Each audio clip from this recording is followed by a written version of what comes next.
This is not financial nor professional advice. This video is for entertainment only.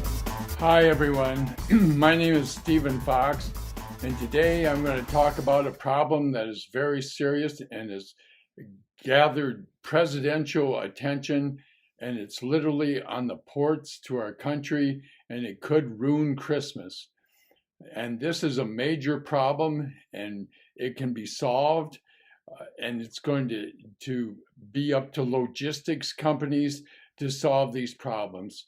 And when you can solve a problem, you can make money on that problem, as the pandemic has proven. So today I'm going to show you what the problem is, and then I'm going to show you what companies I'm investing in or thinking of investing in to solve this problem and make money in the process and benefit the nation, and for God's name, save Santa Claus. So what you're going to see here is what the source of the supply problem is. They got all these container ships off the port of Los Angeles, and they can't get any workers to unload them. And it's the same thing with trucking freight. They're having hiring conventions to try to get some truck drivers for their freight hauling go that last mile and deliver the goods. But they can't even get the containers off the water right now. And President Biden's going to put together an emergency program here to try to solve the problem. Let's hear what he has to say. LA traffic jam creating shipping gridlock across the nation, facing a crush of cargo backed up for miles and for months. The White House meeting today with some of the country's largest shipping carriers and authorities at the ports of Los Angeles and Long Beach, announcing operations here will run 24/7 to ease the massive backlog. Today's announcement has the potential to be a game changer. I say potential, because all of these goods won't move by themselves. The complex delays at the nation's busiest ports, accounting for 40% of the country's container traffic, affects consumers from coast to coast. Bins filled with everyday products, from electronics to apparel, may not make it onto store shelves or front porches in time for the holidays. At Lay & Go, there's demand, but little supply. Everything has been breaking down. We are trying to be resilient, which we always are as small businesses, but it's affecting us being able to do our job. Product. This is a massive problem. I've never seen the supply chain break down like this in my life. I wonder what is going on. Is it just the health concerns? Is it other things? I'm glad we have some presidential attention being paid to it. Aren't just harder to get, but more expensive. Inflation at a 13-year high. Prices for beef and bacon, used cars, gas, even furniture, all up double digits. The Social Security Administration announcing its largest cost of living adjustment in nearly 40 years. Yay! Have you ever seen a backlog like this ever? Never. We've never seen anything like this. To help bust the bottleneck, the White House says the Longshoremen's Union has agreed to work around the clock.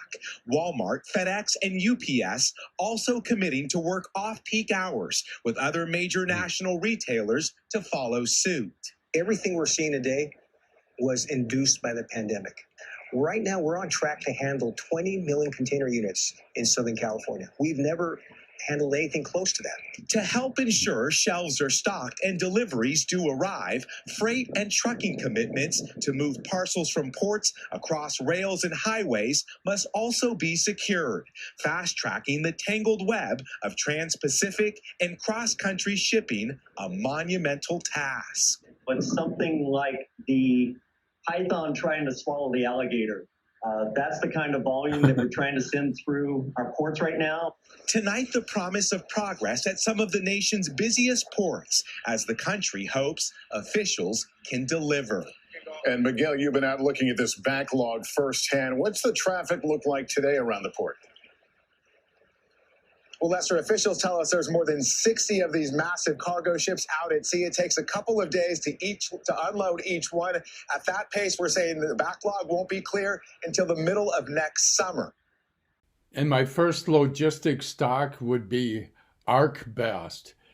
Its symbol is ARCB.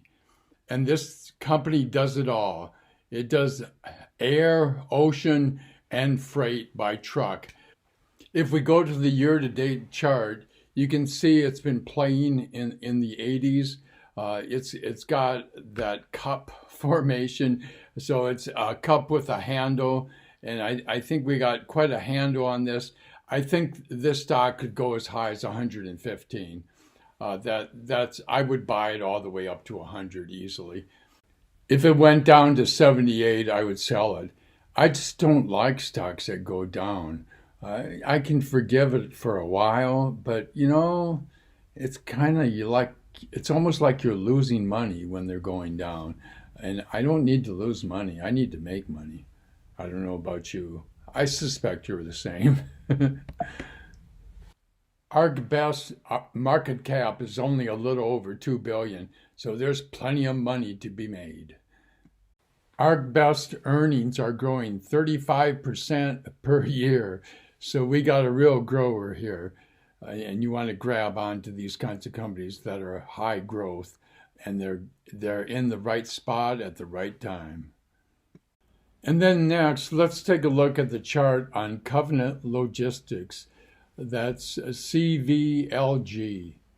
If you want to play just the trucking freight side of this problem, I think of Covenant Logistics.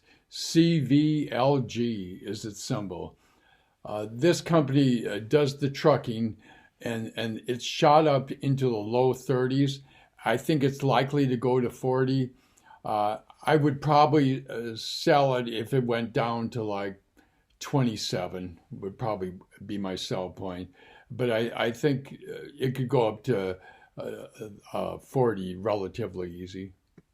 Covenant Logistics price to earnings ratio is a little bit over 10, and it has a fantastic growth rate of about 31%. So this is another hot one. And the last logistics company I'm recommending, or at least what I'm doing, is C.H. Robinson Worldwide. C.H. Robinson Worldwide. And their symbol is CHRW. And it's I'm showing all these companies their year-to-date charts just so you have a comparable basis. And this is a large company. It's a lot larger than the others. It's 12 billion, and it has a wonderful reputation. And of course, because of the logistics problems, it's recently caught fire, and it's shot up into the 90s. I think it's going to go into 110. And it has a price to earnings ratio of about 19, but it's not to worry as much as with the others. It's more liquid, let's say. It's more well known. The 22% growth rate, it's a smaller growth rate, but it's probably a more stable growth rate at 22%, which is still outstandingly good. When you have more than 15% growth, you have a good stock. So my last recommendation would be C.H. Robinson Worldwide. And I think it's going to go to 110, and I would buy it all the way to 100 for sure. And I'd probably sell it if it went below 90. So those are my logistics stocks. I hope you find something in there you like. This is just what I'm doing. You might make some money doing it.